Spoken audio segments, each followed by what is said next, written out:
دور آسمان میں سیاہ بادل چھائے ہوئے تھے، آندھی چل رہی تھی۔ یوں لگتا تھا کہ لمحے بھر میں تیز بارش برسنے لگے گی، اور ایسا ہی ہوا۔ بڑی تیزی سے بارش کی بوندوں نے زمین تک کا سفر طے کیا۔ بارش کی بوندیں پوری زمین کو بھگو گئی تھی۔ اس وقت رات کے 7:30 بج رہے تھے جب وہ گھر کے اندر داخل ہوئے۔ وہ بچہ اپنی کھڑکی پر کھڑا اپنے باپ کا انتظار کر رہا تھا۔ جیسے ہی ان کی گاڑی اندر داخل ہوئی، بچے کے ہونٹوں پہ مسکراہٹ ناچنے لگی۔ بچہ اپنے بیگ میں سے اپنا رپورٹ کارڈ، میڈل، سرٹیفکیٹ اور ایک کپ تمام چیزیں لے کے سیڑھیوں پہ سے دوڑتا ہوا نیچے کی طرف اتر رہا تھا۔ اس بچے کو انہوں نے اترتا ہوا دیکھ لیا تھا، لیکن رکے نہیں، نظر انداز کرتے ہوئے سیدھا کمرے کی طرف بڑھے۔ بابا! بچے نے وہیں سے آواز لگائی اور تیز تیز سیڑھیاں اترنے لگا۔ وہ بغیر رکے سیدھا کمرے کے اندر چلے گئے۔ آج وہ بہت خوش تھا، اس لیے کسی دوسری چیز کے اوپر دھیان نہیں گیا۔ اسے یقین تھا کہ آج وہ اسے پیار سے ضرور دیکھیں گے، آج وہ اسے ضرور سراہیں گے، آج وہ اسے ضرور اپنے پاس بٹھائیں گے، اسے سنیں گے۔ ہاں، ایسے ہی ہوگا۔ کمرے کا دروازہ کھول کر وہ اندر چلے گئے، جبکہ بچہ ان کے پیچھے تھا۔ وہ تقریباً بھاگتے ہوئے کمرے کے دروازے اب کھول رہا تھا۔ ہاتھ میں اس کے سامان تھا۔ وہ اپنا لیپ ٹاپ ایک طرف رکھ کر اپنی ٹائی ڈھیلی کر رہے تھے۔ بابا دیکھیں، میں فرسٹ آیا ہوں، اور میں اسپورٹس میں بھی اتنا اچھا تھا کہ مجھے اسپورٹس میں بھی میڈل مل گیا۔ آپ کو پتہ ہے میں نے پورے اسکول میں ٹاپ کیا ہے، پورے اسکول میں سب سے ہائیسٹ پرسنٹیج میرے ہیں۔ انہوں نے اپنی آنکھوں کو زور سے مچلا اور کچھ بیزاری کے عالم میں سامنے کھڑے چھوٹے لڑکے کو دیکھا۔ میں بہت تھک گیا ہوں، اس وقت تم پلیز یہاں سے چلے جاؤ۔ وہ جو اپنی خوشی میں ہی بول رہا تھا اچانک چپ ہو گیا، لیکن آج وہ بہت خوش تھا۔ اس نے ایک بار پھر کوشش کی اور اپنے باپ کو اپنے بارے میں بتانے لگا کہ وہ کیا کیا کامیابیاں حاصل کر کے آیا ہے۔ وہ ہمیشہ ہی فرسٹ آتا تھا، ہمیشہ ہی اچھے نمبرز لیتا تھا۔ وہ بہت محنت کرتا تھا کہ کبھی نہ کبھی، کسی نہ کسی دن تو اس کے باپ اسے سراہے گا ضرور، لیکن نہ جانے کب اور کتنا وقت لگے گا وہ نہیں جانتا تھا۔ اسے ایک امید تھی، اسے امید جو اسے زندہ رکھے ہوئے تھی۔ یہ امید ہی تو ہوتی ہے جو انسان کو زندہ رکھتی ہے۔ بابا آپ ایک بار دیکھ تو لے۔ اس کے سرخ ہونٹوں کے اوپر مسکراہٹ تھی۔ میں نے تم سے کہا نا، میں بہت تھک گیا ہوں، یہاں سے جاؤ۔ وہ جو مسکرا رہا تھا، اچانک ہی تمام مسکراہٹ لبوں پر ہی دم توڑ گئی۔ اس کا دل ایک بار پھر ٹوٹا تھا۔ اپنے کمرے میں جاؤ، وہ صرف وہیں کھڑا دیکھ کر کہہ رہے تھے۔ بچہ خاموشی کے ساتھ واپسی کمرے میں چلا گیا، لیکن اب کی بار ہاتھ بالکل خالی تھے۔ وہ معصوم بچہ کمرے سے جا چکا تھا، جبکہ اس کی ٹرافی، میڈل، اس کی رپورٹ کارڈ وہیں پڑی ہوئی تھی۔ انہوں نے کھول کر بھی نہیں دیکھی تھی، وہ کبھی نہیں دیکھتے تھے۔ کچھ وقت وہ رپورٹ کارڈ وہیں پڑی رہی تو ان کے دل کے اوپر مزید بوجھ بڑھنے لگا۔ کسی کی آواز ایک بار پھر سے گونجی۔ وہ جو رپورٹ کارڈ کی طرف اپنا ہاتھ لے کے جا رہے تھے، فوراً ہاتھ پیچھے کھینچا۔ ہو سکتا ہے وہ تمہارا بیٹا نہ ہو۔ موت کی ایک شکل ایسی بھی ہوتی ہے کہ آپ کسی ایسے شخص کے ساتھ زندگی گزارے جس کو آپ کی بالکل بھی فکر نہ ہو۔ انہوں نے زور سے آواز لگا کر اپنے ایک ملازم کو بلایا تو ملازم فوراً حاضر ہوا۔ یہ اس کے کمرے میں لے جاؤ۔ ملازم سامان لے کر فوراً اٹھا اور کمرے میں چلا گیا۔ مظہر خان کو رضیہ شوکت کی کمپنی میں کام کرتے کرتے تقریباً 2 ماہ مکمل ہو چکے تھے۔ ان 2 ماہ کے اندر وہ بہت اچھے طریقے سے اسے اپنے قابو میں کر چکا تھا۔ رضیہ شوکت اس بات سے بالکل انجان تھی کہ وہ لڑکا جس کے ساتھ وہ کام کر رہی ہے وہ آخر ہے کون، اس کی زندگی میں کیوں آیا ہے، وہ کیا چاہتا ہے، کون سا پرسونا اپنے چہرے پہ چڑھا کر آیا ہے۔ وہ دونوں اس وقت آمنے سامنے ڈائننگ ٹیبل پہ بیٹھے ہوئے تھے۔ رضیہ شوکت کا اپارٹمنٹ دیکھنے میں بہت زیادہ خوبصورت اور اسٹائلش تھا، اتنی خوبصورت اور اسٹائلش وہ خود بھی تھی۔ ان دونوں کے درمیان میز تھی اور میز کے اوپر بہت مزیدار کھانے سجے ہوئے تھے۔ تم نے واقعی بہت زبردست کام کیا ہے، میں تمہارے کام سے بہت خوش ہوئی ہوں۔ تمہاری وجہ سے مجھے ایک بڑا کانٹریکٹ ملا ہے۔ تمہارا کمیونیکیشن اسٹائل بہت اچھا ہے، تم لوگوں کو بہت اچھے طریقے سے ڈیل کرنا جانتے ہو۔ انہوں نے جوس کا گلاس اپنے لبوں سے لگاتے ہوئے کہا۔ لاپرواہ اور بے فکر سے مظہر خان نے کندھے اچکائے۔ مجھے خوشی ہے کہ آپ کو میرا کام پسند آیا، میں بس یہی چاہ رہا تھا کہ یہ ڈیل کسی طرح سے فائنلائز ہو جائے اور ہماری محنت رنگ لے آئے۔ یہ بہت اچھا ہوا کہ ہمیں وہ کانٹریکٹ اور بھی مل گئے۔ مظہر خان نے ان کی آنکھوں میں دیکھتے ہوئے چاول کا چمچہ اپنے منہ میں ڈالا۔ سامنے بیٹھی عورت بہت دلچسپی سے سامنے بیٹھے لڑکے کو دیکھ رہی تھی جو بے نیازی سے کھانا کھانے میں مصروف تھا، اس بات سے بالکل انجان کہ وہ کتنا وجیح ہے۔ تمہیں ایک چیز کے بارے میں تھینک یو کہنا ہے۔ وہ جو بڑے مزے سے کھانا کھا رہا تھا اچانک کھانا کھاتے کھاتے رکا اور چونک کر سامنے بیٹھی عورت کو دیکھا۔ کون سا تھینک یو؟ اس نے نوالا نگلا۔ تمہیں یاد ہوگا جس دن تمہارے آفس کا پہلا دن تھا، اس دن تم نے مجھے ایک چیز سے بچایا تھا، کیا تمہیں یاد ہے؟ نہیں، مجھے یاد نہیں، آپ بتائیں گی؟ وہ نرم مسکراہٹ کے ساتھ اسے دیکھ رہی تھی۔ تم نے مجھے جلنے سے بچایا تھا اور اپنا ہاتھ جلا لیا تھا۔ ارے آپ اس کو کیوں یاد کریے، اسے چھوڑو۔ میں تو یہ چھوٹے موٹے فیور عورتوں کو دیتا رہتا ہوں، مجھے ان سب ٹریٹمنٹ کی عادت ہے۔ لڑکیوں کو پرنسس ٹریٹمنٹ چاہیے ہوتی ہے۔ خیر، میں کوئی جوان لڑکی نہیں ہوں۔ عورت چاہے جوان ہو یا بوڑھی کیا فرق پڑتا ہے، اس کو بس پرنسس ٹریٹمنٹ سے مطلب ہوتا ہے۔ عورت کے لیے یہ بات بہت معنی رکھتی ہے کہ سامنے والا مرد اس کو کس طرح سے ٹریٹ کر رہا ہے۔ مرد بھلے ہی عورت سے محبت کرے یا نہ کرے لیکن عزت تو کرے۔ میں سمجھتا ہوں کہ عورت کو ٹریٹ اچھی طریقے سے کرنا چاہیے۔ اس معاملے میں بہت حساس ہوتی ہیں عورتیں۔ سخت رویے عورتوں کو مار دیتے ہیں۔ اب وہ اپنی پلیٹ میں رائتا ڈالتے ہوئے روانی سے کہہ رہا تھا اور وہ خاموشی سے بیٹھی اسے سن رہی تھی۔ وہ بہت اچھا اور سادہ بولتا تھا۔ عورتوں کی معلومات بہت زیادہ نہیں ہے تم کو؟ ان کی بات پر وہ ہنس پڑا۔ شاید وہ بہت زوردار طنز تھا۔ شاید آپ بول رہی ہے میں نے آپ کو بتایا شاید آپ بھول رہی ہے میں نے آپ کو بتایا تھا کہ میری کافی ساری گرل فرینڈز رہ چکی ہیں۔ اب وہ رائتے کے ساتھ چاولوں کو مکس کر کے کھا رہا تھا۔ اچھا چلو، جب بات نکلی ہے تو پھر بات ہو ہی جائے۔ تم اچھا بولتے ہو، میں تمہیں اور سننا چاہوں گی۔ تم عورتوں کے بارے میں کیا سوچتے ہو؟ انہوں نے چاولوں کا چمچہ منہ میں رکھتے ہوئے کہا۔ سامنے بیٹھے مظہر خان نے گردن اٹھا کر انہیں دیکھا اور پھر اپنا نوالا جلدی سے ختم کیا۔ میں یہی سمجھتا ہوں کہ عورت بہت نازک ہے، خوبصورت ہے، محبت کرنے والی ہے، زندگی دینے والی ہے، زندگی بنانے والی ہے، زندگی میں ساتھ دینے والی ہے، چیزوں کو سکھانے والی ہے۔ اگر عورتیں نہ ہو تو ہم مردوں کے لیے زندہ رہنا بہت مشکل ہو جائے گا۔ مرد کا سارا انحصار ہی صرف اور صرف عورت کے اوپر ہے۔ اس کی ہر ضرورت میں، عمر کے ہر حصے میں ساتھ کون کھڑا ہوتا ہے؟ ایک عورت۔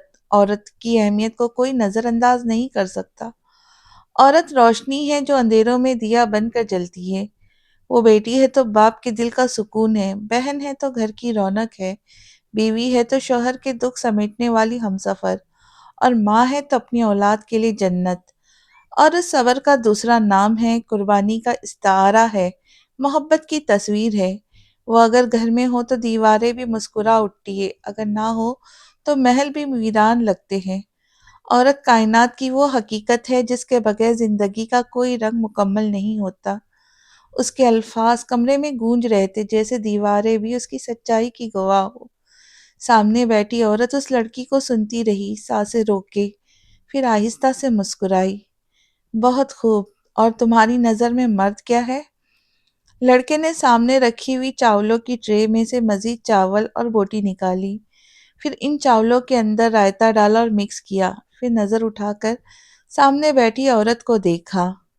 مضبوط، بے حد مضبوط، ایک چٹان کی طرح، محبت کرنے والا، حفاظت کرنے والا، گھروں میں کما کر لا کے دینے والا، بچوں کو پالنے والا۔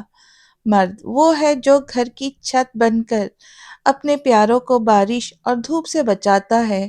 وہ بیٹے کے روپ میں والدین کا سہارا ہے، بھائی بن کر بہن کے لیے ڈھال ہے، شوہر ہے تو بیوی کے خوابوں کا محافظ، اور باپ ہے تو اولاد کے لیے دعاؤں کا سایہ۔ مرد کا دل اکثر پتھر سمجھا جاتا ہے مگر دراصل وہی دل سب کے لیے قربانی دیتا ہے۔ وہ تھکن چھپا کر مسکراہٹ دیتا ہے، دکھ سہ کر سکون بانٹتا ہے۔ مرد وہ ہے جو گرنے نہیں دیتا چاہے خود ٹوٹتا رہے۔ مرد صرف طاقتور نہیں بلکہ ذمہ داری بھی ہے۔ مرد محبت ہے، حفاظت ہے، وفا ہے۔ اگر عورت کائنات کا حسن ہے تو مرد اس حسن کا محافظ ہے۔ بہت بہت خوب، میں تم سے اس طرح کی گفتگو کی امید رکھ رہی تھی۔ تمہیں کیا لگتا ہے سب سے زیادہ دھوکہ کون دیتا ہے، مرد یا عورت؟ وہ لمحہ بھر مسکرائی، پھر نظر کھڑکی سے باہر لے گئی، پھر تھوڑی کے نیچے اپنا ہاتھ رکھا اور دلچسپی سے اسے سننے لگی۔ دھوکہ، دھوکے کا تعلق مرد یا عورت سے نہیں، انسان سے ہے۔ مطلب؟ اس نے الجھتے ہوئے پوچھا۔ وہ دھیرے سے بولا، دھوکہ وہ دیتا ہے جس کے دل میں وفا کی جگہ خواہش آ جاتی ہے۔ کبھی یہ مرد ہوتا ہے جو اپنی طاقت کے نشے میں دھوکہ دے دیتا ہے، اور کبھی یہ عورت ہوتی ہے جو اپنے جذبات کے بہاؤ میں بہک جاتی ہے۔ لیکن حقیقت یہ ہے کہ دھوکہ نہ مرد کا ہے نہ عورت کا، دھوکہ صرف ایک کمزور کردار کا ہے۔ اس نے گہری سانس لی اور نظریں جھکا لی۔ شاید تم ٹھیک کہہ رہی ہو، لیکن دنیا ہمیشہ الزام یا تو مرد پر ڈالتی ہے یا عورت پر، وہ ہلکی آواز میں بولی۔ دنیا الزام دیتی ہے، لیکن سچ یہ ہے کہ وفا اور بے وفائی دونوں کا کوئی جنس نہیں ہوتا، وہ صرف انسانیت کے ظرف پر منحصر ہے۔ لیکن ایک چیز ہے جو میں نے اپنی زندگی سے سیکھی، اور وہ یہ کہ عورت جیسی خوبصورت ذات دھوکہ دیتی اچھی نہیں لگتی۔ بہت زیادہ تکلیف ہوتی ہے جب آپ کی پسندیدہ عورت آپ کو دھوکہ دے، آپ کو چھوڑ کر چلی جائے اس وقت جب آپ کو اس کی سب سے زیادہ ضرورت ہو، لیکن وہ آپ کے پاس نہ ہو۔ اس تکلیف کا اندازہ کوئی نہیں کر سکتا۔ یہ پسندیدہ لوگ اتنے بے رحم کیوں ہوتے ہیں؟ وہ بے بسی سے مسکرایا، سامنے بیٹھی عورت کو دیکھا۔ مرد بھی تو دھوکہ دیتے ہیں، سامنے بیٹھی عورت نے اس کے چہرے کو دیکھتے ہوئے کہا۔ بالکل دیتا ہوگا، لیکن عورت صرف اور صرف محبت کرنے کے لیے بنی ہے، اور جب وہ کسی مرد کو دھوکہ دیتی ہے تو نہ چاہتے ہوئے بھی اسے نفرت ہو جاتی ہے۔ وہ دونوں اب خاموش تھے، بالکل خاموش، مگر اگلے ہی لمحے وہ دوبارہ سے بے نیاز ہو کر کھانا کھانے میں مصروف ہو گیا۔ کیا آپ نے کبھی کسی کو دھوکہ دیا ہے؟ اس نے یوں ہی کھانا کھاتے ہوئے اچانک پوچھا تو ایک دم چونک گئی۔ میں نے نہیں نہیں تو۔ کھانا ان کے حلق میں یوں لگ رہا تھا جیسے اٹک گیا ہو۔ مجھے آپ سے یہی امید تھی کہ آپ کبھی بھی کسی کو دھوکہ نہیں دے سکتی۔ وہ مسکرا کر انہیں دیکھ رہا تھا مگر سامنے بیٹھی عورت مسکرا نہ پائی۔ اس نے کھڑکی کے باہر دیکھا، اس کے حلق میں کچھ چبھنے لگا، کچھ ایسا جسے نہ وہ نگل سکتی تھی نہ اگل سکتی تھی۔ دوپہر 12:30 بجے، جگہ ہاٹ کافی شاپ۔ وہ ایک خوبصورت سی کافی شاپ تھی جو کہ بہت اچھے انداز میں بنی ہوئی تھی۔ خوبصورت سی کافی شاپ کا تھیم براؤن رنگ کا تھا، جگہ جگہ پر بڑے بڑے کافی کے کپس بنے ہوئے تھے۔ پوری شاپ پر کافی کے بننے کی خوشبو پھیلی ہوئی تھی۔ تقریباً ساری ہی ٹیبلز بھری ہوئی تھی۔ ایسے میں کونے والے ٹیبل پہ دو لوگ بیٹھے تھے، ایک لڑکی جس کا رنگ گہرا سانولا تھا، اس کے بالکل سامنے وہ شخص بیٹھا تھا جو رنگ میں بالکل اسی جیسا تھا۔ دونوں میں سے کوئی بھی خوبصورت نہیں تھا، ہاں، لیکن ان دونوں میں ایک چیز یکساں تھی، وہ دونوں بہت اچھے دوست تھے، بچپن کے دوست۔ مجھے بہت افسوس ہے تمہاری بیوی کے انتقال کا۔ میں نے بہت کوشش کی آنے کی، لیکن تم تو جانتے ہو ولید مجھے نکلنے نہیں دیتا تمہاری طرف۔ آج بھی میں بہت مشکل سے اس سے چھپ کر آئی ہوں۔ میں انتقال کے دن کے علاوہ بھی تمہارے گھر آنا چاہتی تھی، لیکن ممکن نہیں ہوا۔ مجھے تم سے ہمدردی ہے، تمہاری بیوی ایک اچھی عورت تھی۔ اب تم مجھے بتاؤ تم آگے کیا کرو گے؟ تمہارا بچہ بھی بہت چھوٹا ہے۔ وہ اس کے چہرے کو دیکھتے ہوئے کہہ رہی تھی۔ شانزے، میری بیوی کی اچانک موت سے میں ٹوٹ گیا ہوں۔ اس شخص نے اپنی بیوی کا نام لیا جو اب مر چکی تھی۔ اور جہاں تک رہی میرے بیٹے کی بات، وہ تو ابھی بہت چھوٹا ہے، 8 مہینے کا بھی نہیں ہے۔ جانتی ہوں، اسی وجہ سے میں تمہارے پاس آئی ہوں۔ میں تم سے فون پر اس سلسلے میں بات نہیں کرنا چاہ رہی تھی۔ ہر بات فون پر نہیں کی جا سکتی۔ میں تمہیں ایک مشورہ دوں؟ تم سے مشورہ لینے کے لیے ہی یہاں میں آیا ہوں۔ جتنی جلدی ہو سکے کسی پڑھی لکھی اور اچھی لڑکی سے شادی کر لو تاکہ وہ تمہارے بچے کا خیال رکھ سکے۔ تمہارے بچے کو اس وقت ایک ماں کی شدید ضرورت ہے۔ میں اتنی جلدی شادی نہیں کرنا چاہتے، دنیا والے کیا کہیں گے کہ بیوی کو مرے ہوئے ابھی سال بھی نہیں ہوا اور میں نے شادی کر لی۔ دنیا والوں کو چھوڑو، دنیا والوں کا کام ہی ہے کہنا۔ کوئی تمہارے گھر میں آ کے نہیں دیکھ رہا تم کس طریقے سے زندگی گزار رہے ہو، اور تمہارے بچے، چھوٹے بچے کو کون پال رہا ہے؟ تم مجھے بتاؤ، اپنے کاروبار کے ساتھ تم اپنے چھوٹے بچے کو پال لو گے؟ کیا میں نہیں جانتی تم کتنے مصروف رہتے ہیں؟ میرے 2 چھوٹے بچے جنہیں میں اکیلے پال رہی ہوں، میرا شوہر بھی الحمدللہ زندہ ہے، لیکن یہ کام عورت کو ہی کرنا پڑتا ہے۔ مرد یہ کام نہیں کر سکتے، اگر کبھی کر بھی سکتے تو بہت برا۔ اس لیے بہتر یہی ہے کہ تم کوئی عورت لے آؤ گھر میں تاکہ وہ تمہارا اور تمہارے بچے کا خیال رکھے اور تمہاری زندگی ایک معمول پر آ جائے۔ یہ تمہارا دوسرا ہفتہ ہے جو تم آفس نہیں گئے، ایسے تو تم اپنے آپ کو بیمار کر لو گے یا نفسیاتی اذیت کا شکار ہو جاؤں گے۔ دیکھو، میں تمہاری دوست ہوں، ہم بچپن سے ساتھ ہیں۔ تم کسی اچھی لڑکی سے شادی کر لو، میرا تو یہی مشورہ ہے۔ میں اس بارے میں کچھ سوچوں گا۔ سوچنے کا وقت نہیں ہے، عمل کرنے کا وقت ہے۔ جتنا جلدی یہ کام کر سکتے ہو کر لو۔ تمہیں شاید عورت کی ضرورت نہ ہو، لیکن تمہارے چھوٹے سے بچے کو ضرورت ہے۔ میری نظر میں ایک لڑکی ہے، لیکن گھر اس کا بہت غریب ہے۔ شکل و صورت کی اچھی ہے، جاب کر کے اپنی فیس وغیرہ کا خرچہ پورا کرتی ہے، اسٹوڈنٹ ہے یونیورسٹی کی۔ اگر تم کہو تو میں بات کروں؟ نہیں، تم کچھ مت کرو، میں دیکھتا ہوں۔ تم بتاؤ، ولید نے کوئی کام کرنا شروع کیا یا نہیں؟ نہیں، ولید نے کوئی کام کرنا شروع نہیں کیا۔ وہ تو تمہارا بہت بہت شکریہ کہ تم نے اپنا 2 منزلہ گھر ہمیں دیا ہوا ہے کرائے کے لیے، ورنہ میں تو بے گھر ہو جاتی اپنے 2 بچوں کے ساتھ، کیونکہ میرا میاں تو ایک نمبر کا نالائق کامچور ہے، کچھ نہیں کرتا۔ اور تمہارا یہ بھی احسان ہے کہ جو اوپر کا کرایہ آتا ہے وہ تم سارا مجھے دے دیتے ہو تاکہ میرے گھر کا خرچ چل سکے۔ مجھے سمجھ میں نہیں آتا میں ولید کو کس زبان میں سمجھاؤں۔ جب سے میں نے نوکری شروع کی تب سے تو میرے حالات مجھے لگ رہا اور زیادہ ہی خراب ہو گئے۔ مجھے یوں لگتا ہے میں کوئی انسان نہیں، مشین ہوں۔ گھر کو دیکھوں، جاب کو دیکھوں، بچوں کو دیکھوں، اور ولید مجھے یہ سکون کا ایک سانس نصیب نہیں ہونے دیتا۔ کسی نے بالکل صحیح کہا ہے، لڑکیوں کو شادی کے بعد جاب نہیں کرنی چاہیے۔ اگر عورت ایک بار کمانے کے لیے باہر نکل گئی نا تو شوہر بیکار ہو جاتا ہے، کیونکہ وہ اس بات کا اندازہ لگا چکا ہوتا ہے کہ وہ گھر بھی چلا سکتی ہے، نوٹ بھی کما سکتی ہے۔ کتنی عورتیں دیکھی ہیں میں نے ایسی جو کام کرتی ہے اور ان کے شوہر گھر میں بیٹھ کے آرام کرتے ہیں، اور اس کے بعد کوستے بھی عورتوں کو ہی ہیں۔ مجھے ہی دیکھ لو۔ چلو پھر تم مجھے اجازت دو، میں نکلنا چاہوں گی۔ تمہارا بہت شکریہ آنے کا۔ میں نے جو تم سے کہا ہے تم اس کے بارے میں سوچنا ضرور۔